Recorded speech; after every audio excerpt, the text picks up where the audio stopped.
Better? That is better, good. Okay, thanks, Arena. So this is our second public meeting as part of our Bass River Resilience Study.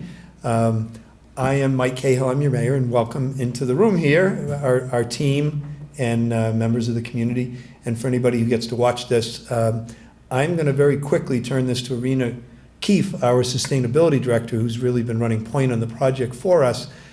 Just want to say that this is a fantastic opportunity that we have had to bring in some real great professionals to help us really figure out, envision, take a look at how we are going to live with water and how we're going to live with rising sea level on our coastline and specifically in our tidal Bass River in the coming years. So there's a lot to it. I don't need to belabor it because the details are coming from the experts. So let me just thank you all again and turn it right over to Arena. Thank you, Mayor Cahill, and welcome everybody. My name is Arena Keefe. I'm the Sustainability Director with the City of Beverly. Can you hear me okay? Just don't go real fast. All right. Keep it nice and slow. So as Mayor Cahill had mentioned, this is the second meeting, the second and final meeting for this portion of the project. This is just the resilience study that's kind of kicking off the first step of the city taking a good look at district scale resilience all along the properties on the kind of eastern edge of the Bass River. And you see a bunch of logos on the screen. So we're joined here by our group of experts, our team from Tetra Tech, who's done a lot of work with us in Beverly on resilience, and our engineering, Woods Hole Group, experts in all things sea level rise and modeling, and Salem Sound Coast Watch, who I'm sure many of you have worked with before, our nonprofit organization that's really focused on the harbor area and the sound.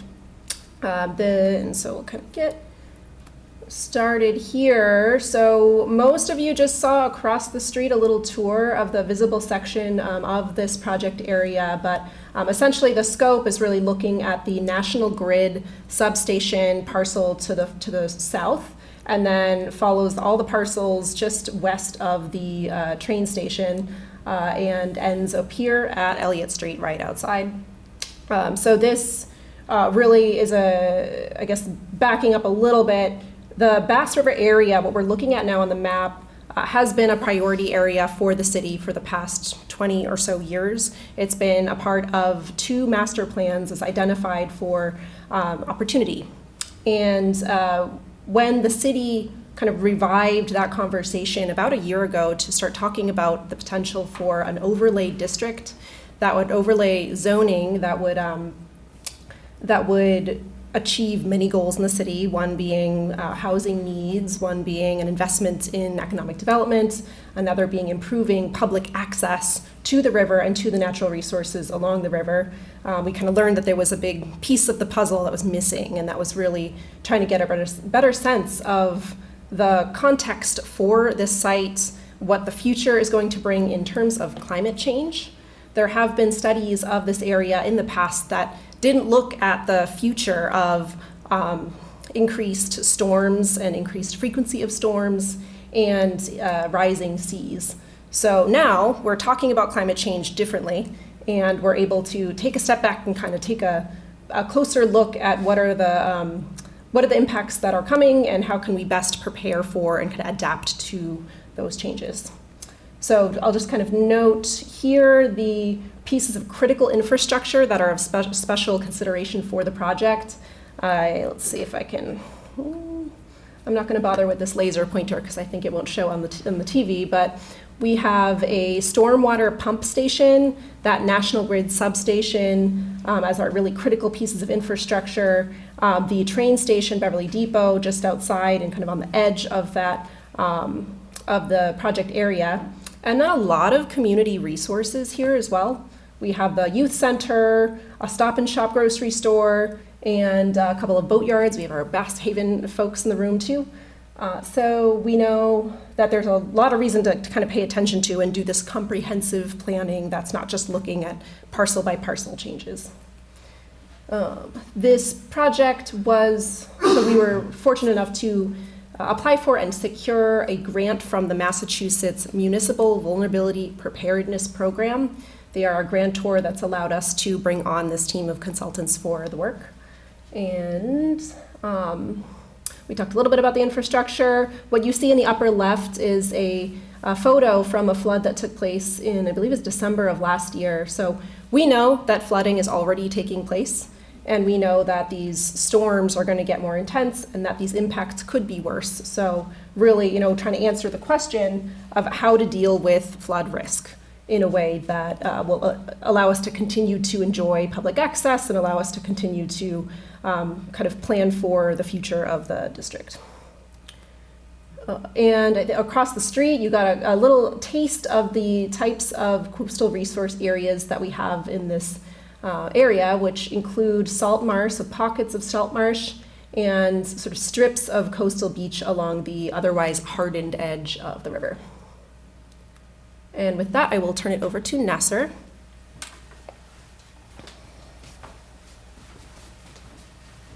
Thank you. My name is Nasser Brahim, a Senior Climate Resiliency Specialist from Woods Hole Group.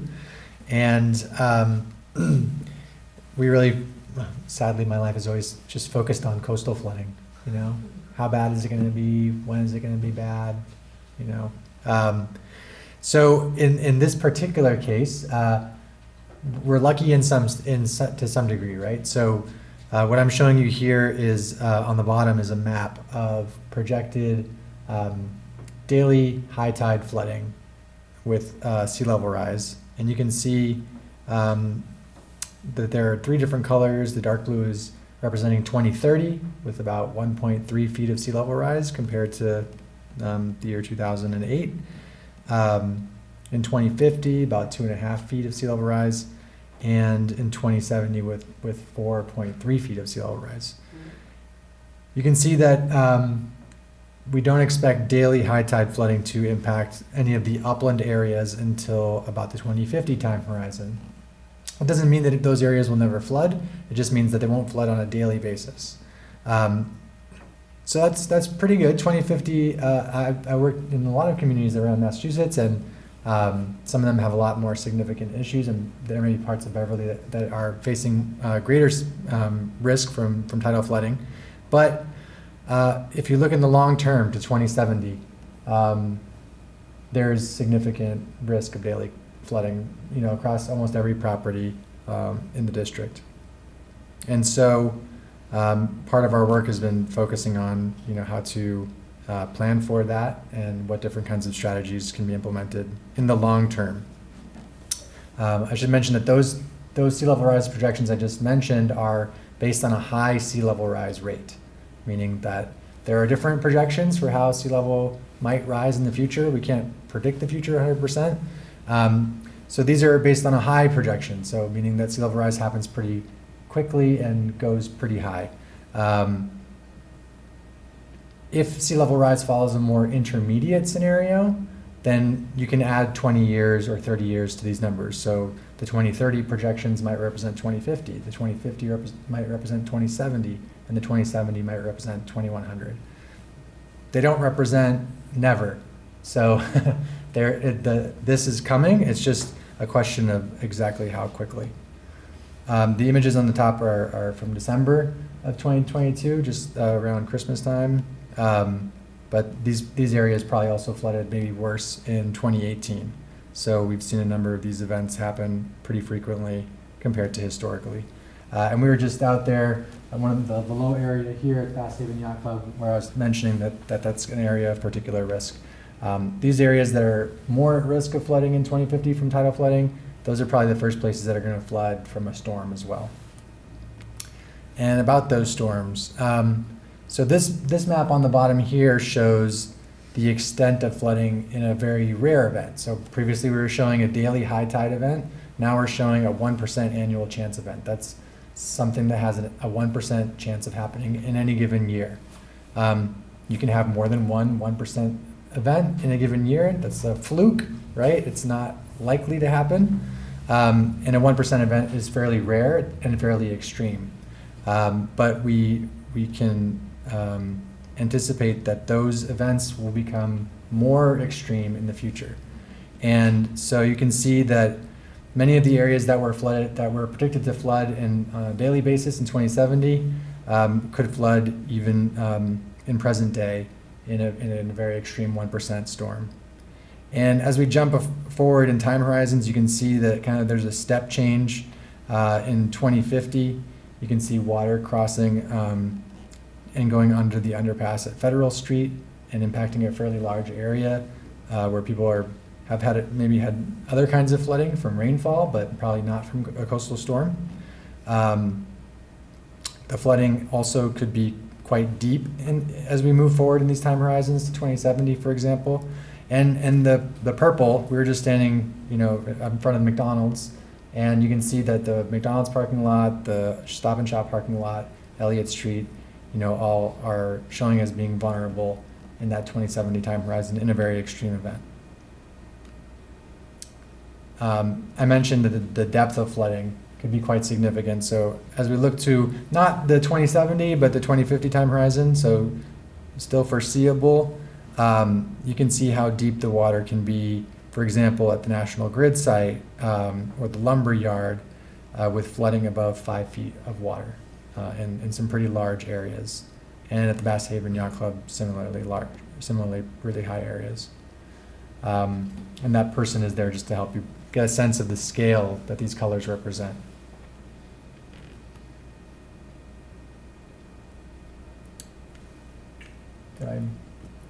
Was I like one slide behind myself? I'm in presenter mode, so I may have been a little bit behind. Sorry, this is showing you the depth of flooding. In that 2070, this is the 2070 time horizon. You can see that that kind of 5 foot or above area is covering almost all the waterfront properties west of McPherson Street and south of Elliott Street. So with these risks in mind, these long-term risks in mind, we'll be going through different strategies in the long term that might be needed to continue use of these areas for the public's good. And we'll also be talking about nearer-term strategies coming up, things that can be done at a lower cost to deal with the more near-term risks.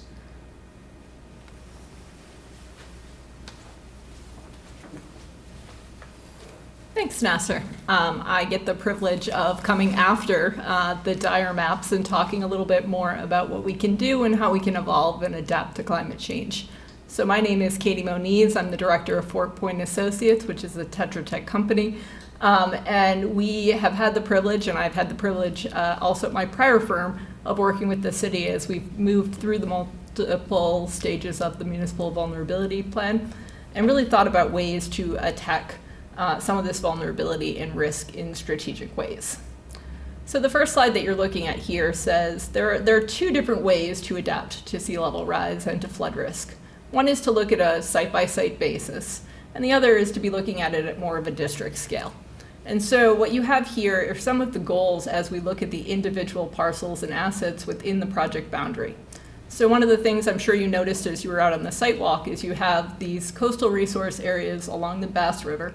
And unfortunately, they're experiencing a decent amount of erosion and general undercutting today. So you're seeing some of these rockier banks. They don't have a lot of sediment. They don't have a lot of vegetation on them. So that makes them a little less stable as we move forward and they experience waves and other interactions. We're looking at infrastructure like the Margin Stream Stormwater Pump Station, which today is sitting right on the edge of the Bass River.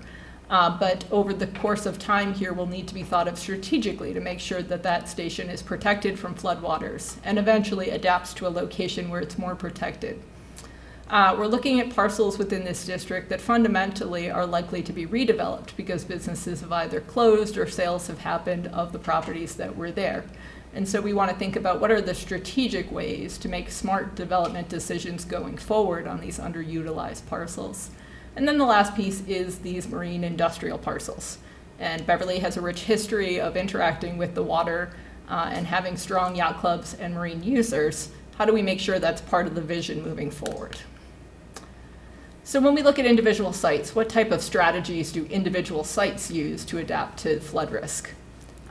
One might be to use temporary flood barriers. And so you'll see this, most people are most familiar with some of these installations in Boston's MBTA stations near the aquarium and the Blue Line, or at Logan Airport when you're coming in along those runways, you can actually see some of their temporary flood barriers that are up. And it is a little work intensive to get them set up, but they're there to prepare for those bigger storm events and to make sure things like utilities and buildings are well protected.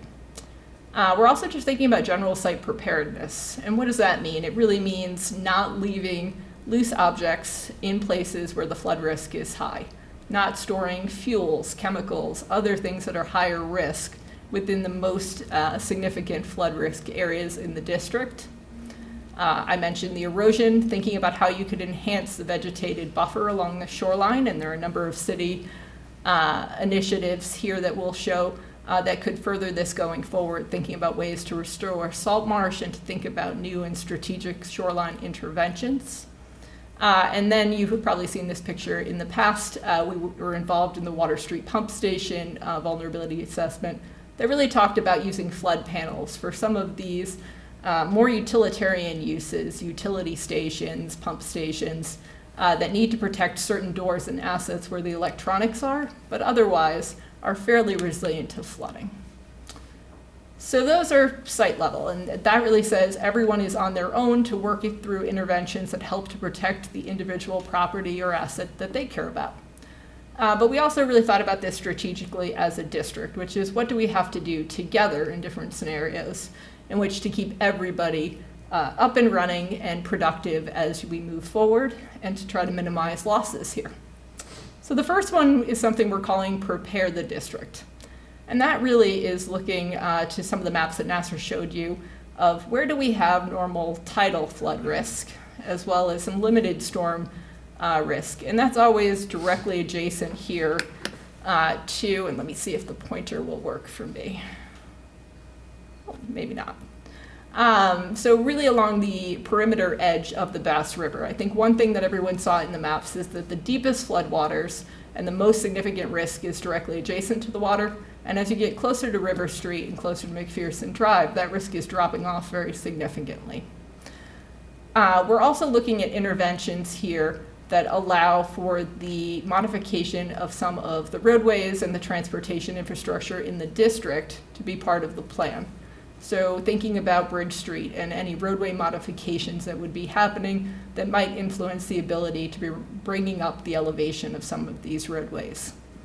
And then the other piece is working strategically with partners and understanding that the utility substation is really an area that will be protected as an individual asset and what that means for everyone surrounding it.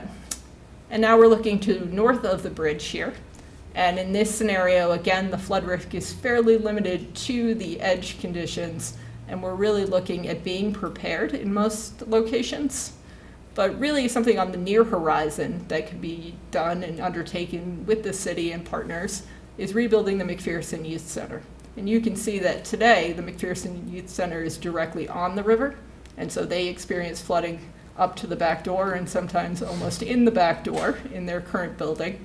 And in a future building, by bringing it closer to McPherson Drive, you start to eliminate that risk and elevate those floors in a new build.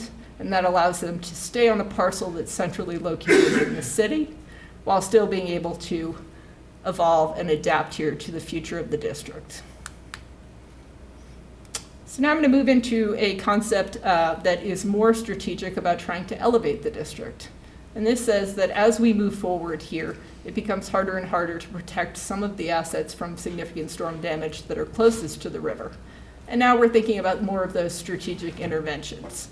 So you can see the dark black line that says perimeter barrier around the substation will likely be part of future planning there in which to really protect the infrastructure from flood waters while allowing the rest of the site to continue in its operation as long as it's prepared for storm events and moves equipment or vehicles that may be in the risk zone. It looks forward here to an evolving Bridge Street and thinking of that at a newer and higher elevation over time, fundamentally to really rethink that connection and that roadway. And it's starting to see sites that are likely to be prone to redevelopment.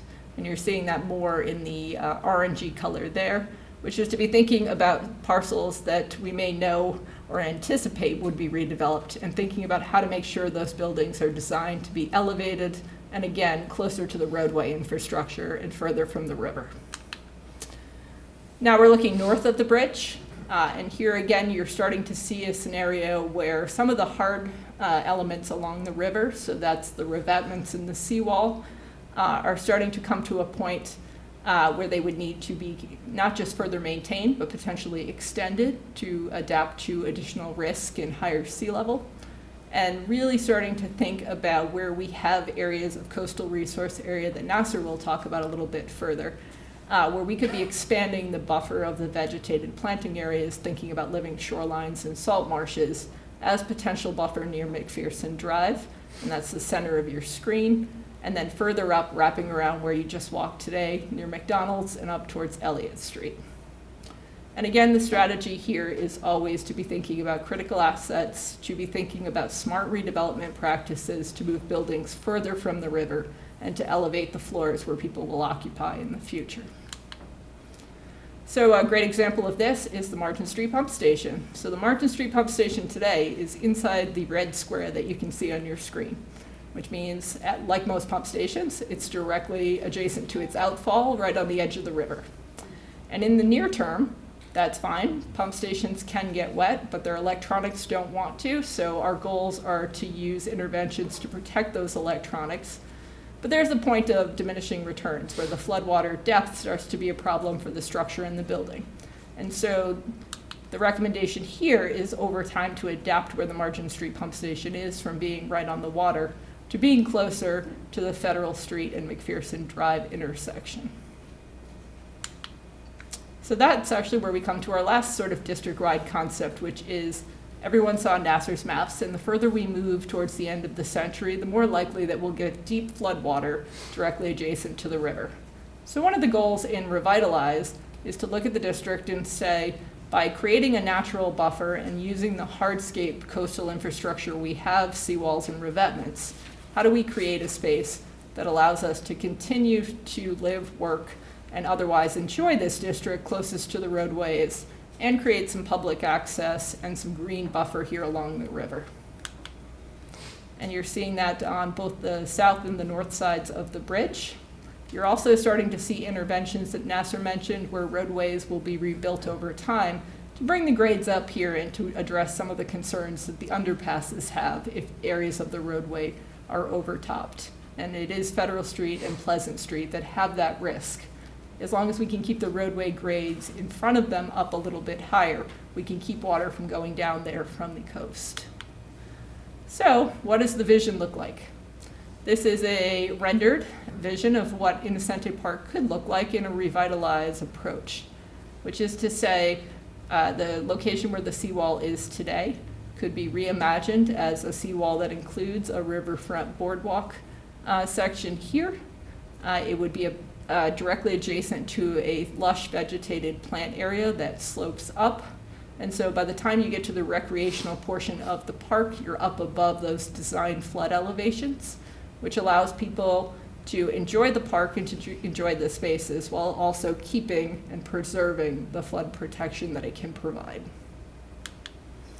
And we've got another view from this angle, and you're seeing this a little bit closer. So this is mirroring here high tide conditions in 2070, and the ability to still get very close to the river and enjoy the river, but to start creating that planted buffer that really allows the remainder of the park for recreational space while creating a buffer zone. And with that, I'm going to let Nasser talk a little bit more about investing in the coastal resource areas you have and to expand them even further. Thanks. So while we were on our site walk, we identified some existing issues with salt marshes that are kind of being already degraded by high water, by waves, and just being very limited in scale. And so salt marshes have a lot of benefits for ecology. They're important places for juvenile fish to feed and to find protection for other smaller organisms. They also store carbon from the atmosphere, so help us with fighting climate change. And another thing that they do is they help to stabilize the coastline and provide some buffer against wave energy and things like that. So along those eroding shorelines, very close to McPherson Drive, as you see the pinch point there, and then further wrapping around the edge of the park that we were just walking through. We're imagining a larger fringe marsh similar to what we might have on the other side of the Bass River. So creating more marsh, not just trying to protect what's there already, but actually expanding it. Regulatorily, currently in Massachusetts, it's difficult to change a resource area, so it's difficult to build new salt marsh on an existing coastal beach. But there is movement in the State House to create new legislation to allow for more nature-based strategies to deal with coastal flooding and sea level rise and climate change.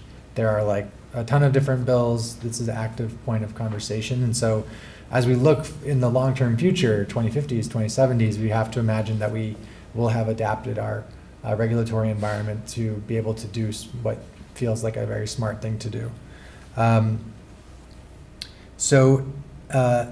want to show kind of an example of what this might look like in some places. For example, along Elliott Street, where we have an existing rock structure, right, that maybe is from the mill back in the day. There's some salt marsh behind it, but it's not very well designed. It's not very well planted.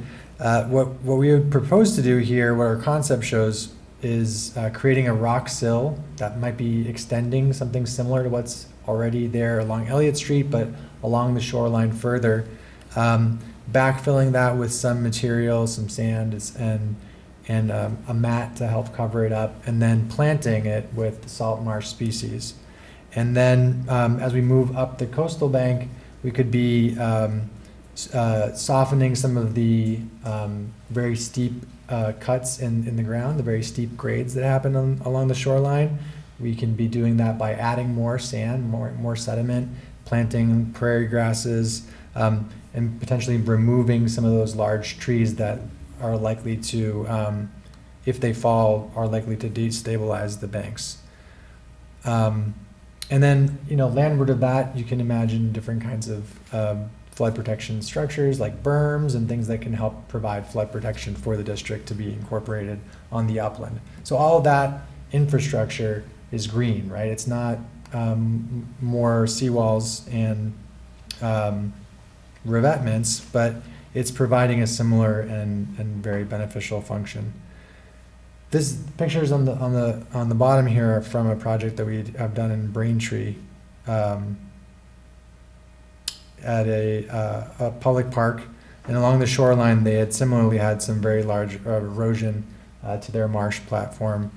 We were able to, through one of the state grant programs, work through the very challenging permitting process to be able to install an engineered rock sill, backfill it, cover it with plantings, and plant it, and it's actually thriving today.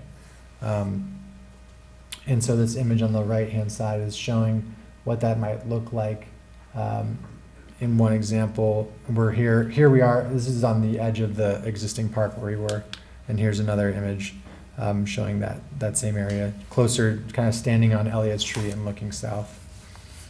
And you can see here that we've kind of provided for some of that access, a location for access. So we imagine that if we're going to do this type of thing, creating more sensitive resources in places, we also want to preserve some space, existing coastal beach that's used for fishing perhaps, or for just get down there and try and find seashells or chase the geese. Inside joke, sorry. The sidewalk. Yeah. So we want to provide kind of some designated locations where that can happen.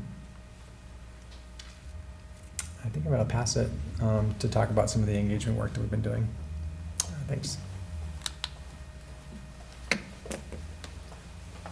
Great, thanks Nasser. I'm Allison Fry, Associate Director with Salem Sound Coast Watch. And for this project, we've been charged with leading the community engagement and outreach for the study. So since the last public meeting, we've had 2 events. The first being the Bass River District Cleanup, and this was with the Beverly YMCA as part of their Teen Volunteer Day. So there were about 20 folks cleaning up the Bass River District. We gave an introduction to the study, and then they cleaned all the way from Bridge Street to Elliott Street on McPherson Drive. In total, they collected 120 pounds of trash, and then found some fun items like a couple shopping carts and a dollhouse as well. So really great job cleaning up that area of the Bass River. We also had a Bass River paddle. So this was a great way to get on the water. We had over 20 kayakers, canoers, and paddle boaters just celebrating and enjoying the Bass River from the water. So we paddled up the more industrial side of the Bass River, looking at some erosion. We had some flags by the stormwater pump station denoting where the sea level would be in 2030 and 2070. So you get a sense of the sea level from the actual water. And then paddled down the more natural area by the Green Hills and saw some salt marshes trying to grow and shorebirds and waterbirds feeding as well. So that was just a really great day to be out on the water, and we thank the Harbor Management Authority, Coast to Coast Paddle, and the city for really making it happen. It was a great day on the water. So with that, I'll pass it off to Arena.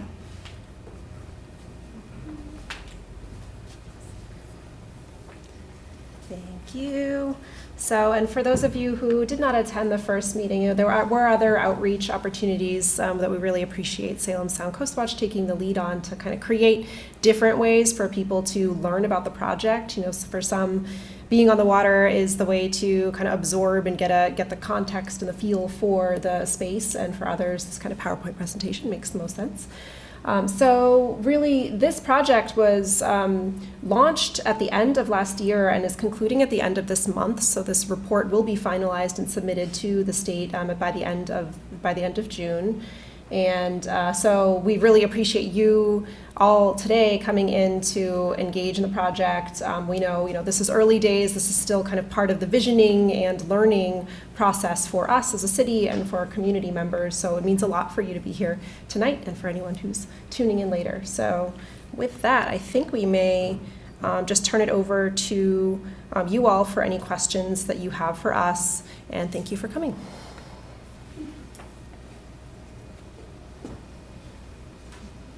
I have a question. Sure. So when they were doing the discussion about the overlay district, there were, sort of conceptual designs of where the buildings would be and where the parking would be and what would be a resilient area. It doesn't really jive with that. The buildings are in the flood area. Do these get coordinated with that? Yeah, so I think and Darlene, you're welcome to weigh in as well. Darlene, our planning director with the city, is here. So yes, I think you're right. I think during that process, we realized, wow, there's a lot of learning that we have to do, and we have to better understand these impacts before we move ahead with that study, or with the zoning overlay. Yes, and that was the right answer. And when you think of the parcels, this is a process, and there are a lot of timing pieces to any conversation about future redevelopment along the banks. This is a piece of it. A piece of it is that we only have one way in and out of Ryle Side for the next few years, and until the temporary bridge is up, the thought of trying to facilitate or trying to put more traffic into the neighborhood makes no sense. And then third, the train line, which needs to be the transit, which needs to be of much higher quality than it is today, to really continue to support more activity along the riverbank is still in the future. So a lot of things in kind of giving us time to work through and plan.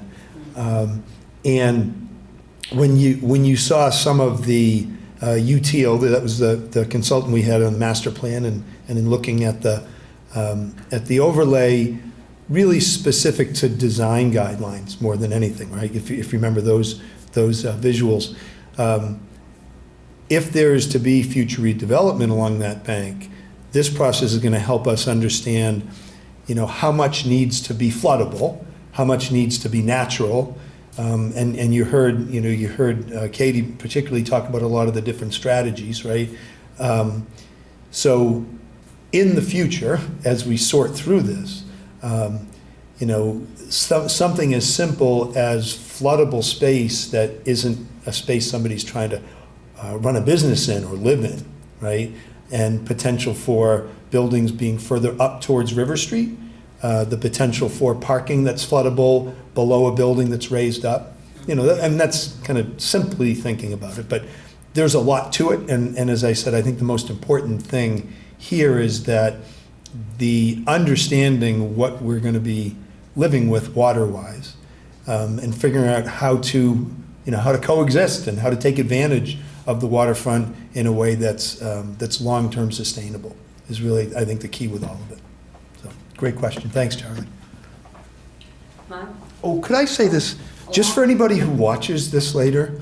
We're in the community room at our brand-new Beverly Police Station. I don't think we said it that at the beginning. People are used to seeing meetings in city council chambers or at the high school or middle school. So this is an incredible resource that hopefully a lot of people who are seeing it on TV will get the chance to come in and enjoy in future meetings. Sorry, Maureen? And I was, to add to that, the sound system is way better than any of the other locations for meetings.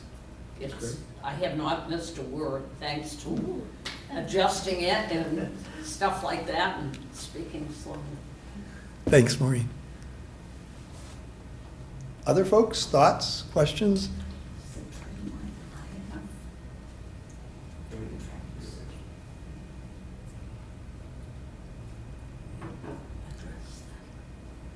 I see questions formulating. Is the train track level high enough? I'll tell you from a layperson's perspective, and maybe Nasser, you can share. We know that the modernizations and improvements to the train line that need to happen are going to include necessarily, hardening them, raising them up. Because if you think about our train line, coming out from Boston, you're in the salt marsh through Revere. You're low lying at several places along the way, and pretty low lying coming across the harbor and right on into Beverly. And any thoughts on the Katie? Yeah, sure. And of course, go ahead. I'm sorry. My colleague has photos of the Rockport line, just sailing through water in 2018. So it's just. Yeah, I was going to echo what I think they're both saying, which is, one of the challenges for regional transit in general is that it goes through lots of low-lying stretches on its way here to Beverly, to Rockport and Newburyport. And so the struggle is not so much at the physical stop for Beverly Depot and for the station, but in the track lines in both directions, unfortunately, and including stretched out towards Beverly Farms, where it is significantly lower and at much higher risk. So. Nasser is correct. They do very often drive some of these commuter rail trains through feet of water right now in some locations that currently flood, but it's pretty unsustainable, and obviously it also makes for very, very slow transit, right? So, one of the real visions for the future here is obviously a more climate-smart transit system regionally, and then fundamentally making sure that it's not at risk of flooding along the way.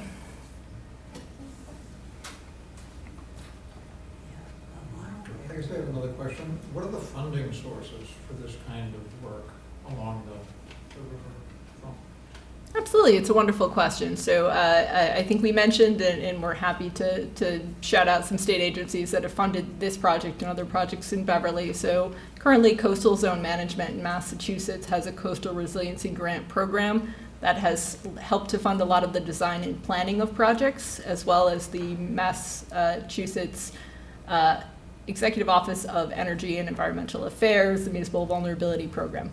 Unfortunately, there are caps on that, and construction for big projects and really significant efforts, as well as efforts that are really predominantly on private property, can be a little more challenging to fund. And so that's where the partnerships really need to be built, and then ultimately most people seek federal funding in some form or fashion for some of the much larger interventions. So FEMA, as well as NOAA and other government agencies have been the beneficiary of pretty significant amounts of government funding over the last couple of grant cycles.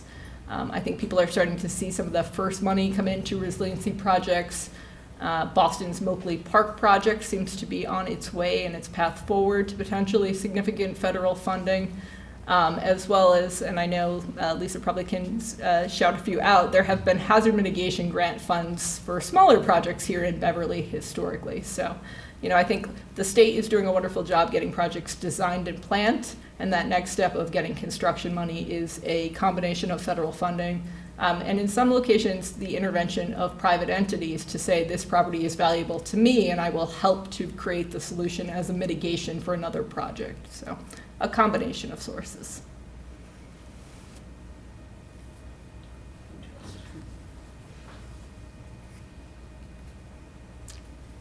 So I'm going to just take a chance while I get to have a podium and maybe gather some feedback here. As we noted, we are headed towards the end of our grant program here, but I was curious to sort of get some feedback and some thoughts here about the different district-wide solutions and some things that appealed to people and some things that maybe did not appeal to people, if people would like to share. So, I think, again, Prepare the District is fundamentally an idea of adaptation for current businesses, current uses, and there are many important current uses and current properties here. You do see interventions in locations where people have started to enhance their own revetments and to put up blocks and to start moving some of their uses away from the water. So I think you're seeing people are naturally adapting here. And the question is, for how long is that suitable on some of these properties? I think it becomes much harder, as Nasser showed, as we get closer to the middle of the century. Then kind of looking through here and saying, let's think about more significant elevation. And particularly that's about seawalls, revetments, and trying to react to the existing grades of River Street and McPherson. And I think it feels intuitive, but I would be curious to see what people's feedback was. I think the previous land uses, the goal was to be as close to the water as possible, right? If you want your building with the best view, you want it right on the edge of the water. And I think what we're learning now is that the best way to sort of adapt and to move forward is to try to pull that back a little bit and to create sort of a natural space for the river to expand. And then the thinking big vision, which is to say, as we get closer to the end of the century, everybody will be thinking from a land use perspective, what's next for my site? What's next for my building? And are there ways to create that sort of vision and that space for these coastal resource areas to grow over time and to create that public access and that buffer?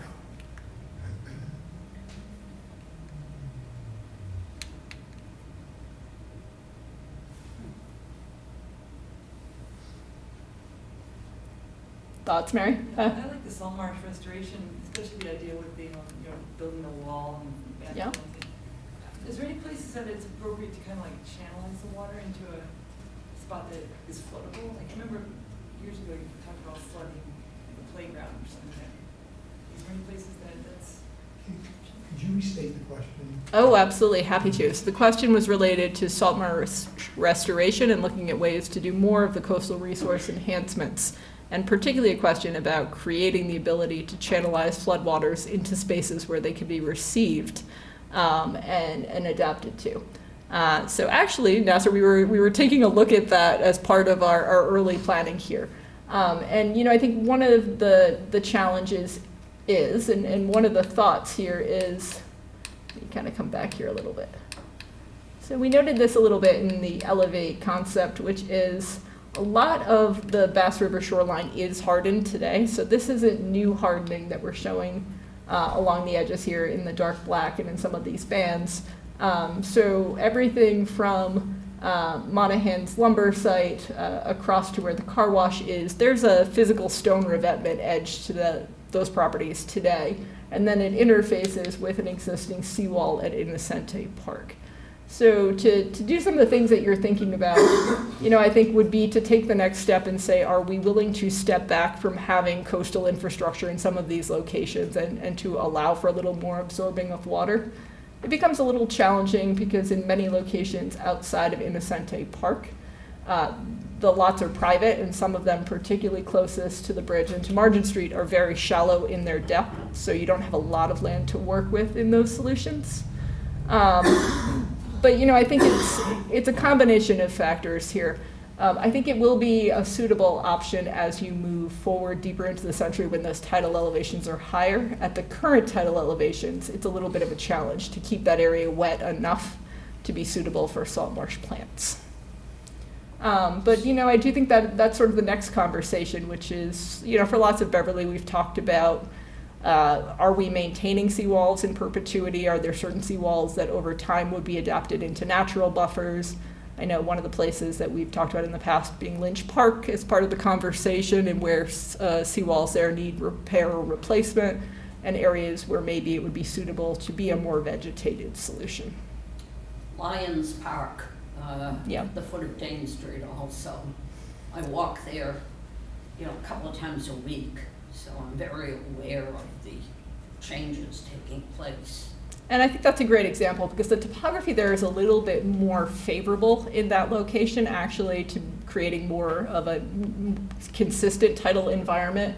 The elevations here, and I think you see them best maybe in the flood maps. We can pop back here a little bit. What's a good one here? Maybe the tidal elevations there. So in order to sort of expand these coastal resource areas, you're looking for areas that either naturally are low enough today to be able to support that expansion of tide into the district, or having to physically create them. And so, you know, while there is certainly low-lying property here along the river, it is further towards the mid-century when you're getting closer to the right elevations to make that work without having to carve out those spaces. So when you say revetment, Yes. is that the seawall? So Or in what I call a seawall? Sure. So we often will say a seawall. I'm looking to see if I have a good picture of one here somewhere. We would more Yeah, often like say a seawall is more of a vertical face structure, and a revetment is usually where you can see the exposed stones that are engineered, and it's at a little bit of an angle. So you have a Okay. slope that's stabilized as a So- revetment. Like we have at the yacht club, this. Yes. Yeah, Yep. rocks, riprap. So it seems, just from my point of view, that the seawalls or the existing barriers are relatively low compared to the anticipated tidal heights. Sure. Is it possible, is part of it to make them taller? Yes, and I think in our vision of the district that we call Elevate, it really is talking to that. Whether or not another 2 feet of overall vertical height would really help to the adaptation over time is to be bringing the edge up. Yeah. So similar to what Nasser said about permitting areas of salt marsh restoration that are challenging, right now in river systems it can be challenging to permit this elevating. And there's more of an encouragement on a statewide level here to think about pulling back and continuing to pull back from the river. But when you have these denser, developed, historic districts, I think that's a hard sell for many people, right? You know, when you have a narrow parcel, and the Bassett Haven Yacht Club is a good example of this, it can be hard to say we're able to pull back from the river because our property is pretty narrow in most locations. If we pull back, we won't have anything. And so, I think it's about thinking strategically. There are places to pull back, and then there are places likely that elevating would help to continue the usefulness of some of these sites. Actually, knowing that we have a good boating community here in the room, I wondered if there were questions related to thinking forward here about marine uses and some of the challenges that you might see today from coastal storm events and high tides. Well, I'm one of them. Great. Harry and I are members anyway of the Bass Haven Yacht Club. Yeah. So this is, very familiar. Yeah. I have been in some of those floods. But, there's a limited, you look at it, it's low. It's Right very low. there. Yeah. And, what do you do? And I noticed that you do have a waterfront building facility, and I wondered if you've experienced storm damage and what you do now to prepare for storm damage. Yeah, we've experienced storm damage. Yeah. Replaced carpet, etc. Gotcha.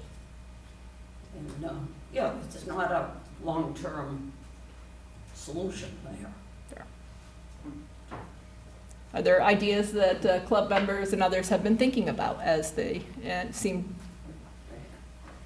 I think we're more here to hear what you suggest, and what we see at the club is only that extreme storm Yep. is the first time I've ever seen it reach the building, Yeah. and it really wasn't anything to worry about.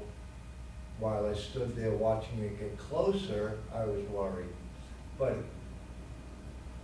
it made it obvious that we need to address this in a way that makes the Bass River healthy, and as I mentioned, and its inhabitants. We enjoy boating, but we know that New England is really about boating, waterfront access, more than commercial use. And we as a club, we know that things need to be done. We, years ago, were very close to dredging, and we never want to make this a dredging meeting, but we do want to see what is it that we can do as a community, as a boating community, as the city of Beverly and people living in New England, how we can keep this alive and also available. And if something needs to be done, then it should be done sooner versus later. By the time that floods, I may not be boating anymore, but I want to preserve that for our future generation of boaters. And the questions I would have would be, what do you want? What do you suggest? What is it? Instead of asking or considering certain things, what really is, if you have a suggestion, let's all hear it and let's get on with it. Let's make it happen, because I know the city of Beverly has a great team behind it. Everybody in this room, from the city and all the way down to Woods Holes and the other voters, all seem passionate about having the same goal. And whatever that goal is, whether not everybody has to agree with the goal, but I think that everybody needs to get behind that goal. And if you can make your strong suggestions, I think everybody would be willing to adapt to what's best for the river and the boating community for the future. In 2070, I'll probably be working on the ark. So I think that's fair, and I think one of the experiences that we had working on the Water Street pump station and talking to members at Jubilee was thinking functionally about what space on the property of yacht clubs is essential to the boating and what is being used more for storage or for other ancillary activities. And so the question is, and one of the things we talked to Jubilee about is they actually had an off-site location where they stored more boats, right? And so part of their strategy over time was fundamentally to think about storing outside of the floodplain and then maintaining operations in a resilient way on a slightly smaller footprint over time. That's an excellent idea. Yeah. And if the Bass Haven Yacht Club, if you want it to go away forever, then we would need to know that, but none of us want that. But if the Bass Haven Yacht Club were to continue to exist for another 200 years, I don't expect you to answer this now, but my question as the Commodore, I would like to know how much further back and how much higher the club would need to be. Our goal at Bass Haven Yacht Club is boating. We have a small club where we use the bathroom, we're in and out, but we're on the boat. So access to a deep water river, deep enough to transit underneath the future Hull Whitaker Bridge, that's what we'd like. We'd like to have the river available for boating. We do a good job at Bass Haven Yacht Club, with keeping all of our cleaning supplies.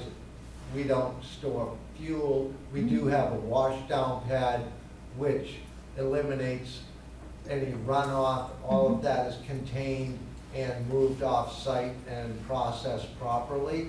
So I would like to know how far back, how high, and let's do it now. Okay, I think that's wonderful feedback, and I think these are the things Right. as we're trying to detail through concepts here, I think we want to incorporate. I think one of the things that you've seen from Nasser's concepts is there are little pockets of salt marsh around the club today, and we think expanding those is a potentially good buffer here for the river. And so, I think the strategies are likely very similar to the ones that we mentioned for everybody else here, which is the closer you are fundamentally for operations that are not water vital to McPherson Drive, the better. And then trying to maintain that access and that footprint closer down to the water. But, it's really more strategically thinking about the land and the topography that you have. And then I think everyone saw from the site walk, it is that furthest corner near McDonald's that's incredibly naturally low-lying and probably is more fundamentally suited towards more of a natural solution over time. And as you mentioned, off-site, some clubs have off-site. Yeah. That grocery store has a giant footprint of land and parking lot, never half full. McDonald's, that land back there, to store the boats during the winter in between those areas or in that area would be good. Move the yacht club all the way back up to Stop and Shop or whatever you suggest. Or out to that. We'd be prepared to do something like that. But I also want to let you know, I am the Commodore of the Bass Haven Yacht Club, but I don't necessarily speak for the Bass Haven Yacht Club. We bring this to the Board of Governors, and the Bass Haven Yacht Club, all of the members are owners. So we make these decisions as a Board of Governors and as a group of friendly voters who have known each other most of our lives. So I think that's wonderful feedback. I think we would encourage everyone, and for the people who are watching at home, the recording of this meeting as well as the Q&A session are going to be made public and will be on the city's website. So we hope that your members and other people who were not with us tonight can view it. And we did put up Arena's information here on our last slide in order to continue to gather feedback. So if people have additional comments or other thoughts, we would certainly love to hear them and continue to incorporate them.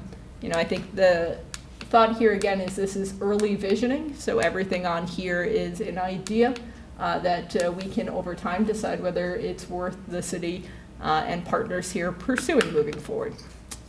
From a timing perspective here, we're at 8:30, so we're happy to keep taking more questions, but also for anyone who needs to depart, we certainly understand that as well.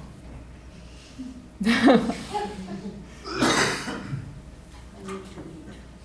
think I have one last one, which is that all Sure. the maps that we see are the chance of flooding in the future, business as usual, right? If we don't do anything. So as part Correct. of this study, we are gonna see a map or two or rendering or something to show us what the flood levels would be if we did some of those interventions, right? Yes. Okay. Yes, and so for the 3 district-wide solutions, Nasser's team has taken the opportunity to look at that adjustment in grades, and as Arena mentioned, some of the strategies here to create buffer. What does that do to trying to shrink down that floodplain and that area of flood risk over time? Awesome. Thank you so much for joining us tonight. Thank you. Thank you.